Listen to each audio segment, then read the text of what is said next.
Look at this river. Today, the River Thames is the beating heart of London. It is beautiful, it is clean, and it is full of life. But what if I told you that just a few decades ago, this exact same river was officially declared biologically dead? No fish, no plants, just millions of gallons of raw, toxic sewage. It was so poisonous that falling into it could literally kill you. So, how did a city bring a completely dead river back to life? This is a story of catastrophic failures, deadly pandemics, and a $6 billion engineering marvel that changed the world. To understand this disaster, we have to go back 2,000 years. The Romans found this river and built a settlement called Londinium. For centuries, the Thames was pristine. It was the ultimate highway. In the winters, it would even freeze over completely, and people would hold massive frost fairs right on top of the ice. But then, the 1800s hit, the Industrial Revolution. London's population exploded to a massive 2.5 million people, making it the most populated city on Earth. And with that population came a massive problem: waste. Back then, there was no modern plumbing. All the human waste, factory chemicals, and slaughterhouse blood from those 2.5 million people were dumped directly into the river. Within a few years, the water stopped looking like water. People described it as flowing black ink. You cannot dump thousands of tons of raw sewage into your main water supply without consequences. In the 1800s, London was hit by 4 massive cholera outbreaks. Thousands of people died agonizing deaths. But the crazy part? At the time, doctors thought the disease was spreading through bad air. They had no idea the river they were drinking from was actually killing them. The breaking point finally came when an extreme summer heat wave hit the city. The raw sewage in the river literally began to ferment and boil in the sun. This was known as the Great Stink. The smell was so historically horrific that members of parliament had to soak their curtains in bleach just to sit in the building. The government was paralyzed. They needed a miracle.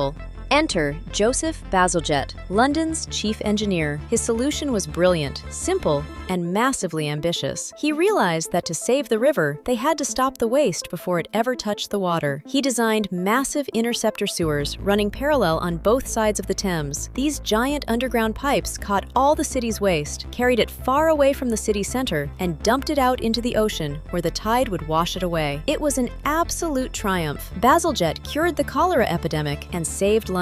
Story over, right? Not quite. Fast forward to World War II, the Blitz. German bombs devastated London's infrastructure, shattering the Victorian sewer system. Post-war, the population surged again, and the broken sewers couldn't handle the load. We were back to square one. Raw sewage flooded the river again. By 1957, the pollution was so extreme that scientists officially declared the River Thames biologically dead. Zero oxygen, zero life. This time, the government didn't just want a quick fix. They wanted a permanent cure. First, they built massive, high-tech sewage treatment plants so that no raw waste would ever enter the river again. Second, they deployed something called the Thames Bubbler. This is a specialized boat that actively injects 30 tons of fresh oxygen directly into the river every single day, acting like artificial lungs for the water. But the grand finale is happening right now. It is called the Thames Tideway Tunnel, a mind-blowing $6 billion super sewer currently being built deep underground. It is so massive that you could drive 3 double-decker buses side by side inside of it. When heavy rains hit, this tunnel will catch every single drop of overflow, completely eliminating sewage spills forever. So, did it work? Today, the Thames is one of the cleanest city rivers on the planet. From zero life in 1957 to today, where it is home to 115 different species of fish, seahorses, seals, and even dolphins. People are now swimming, kayaking, and holding massive festivals in the very waters that used to be toxic sludge. London proved that no matter how destroyed nature seems, with the right engineering, the right budget, and the right political will, we can bring it back to life.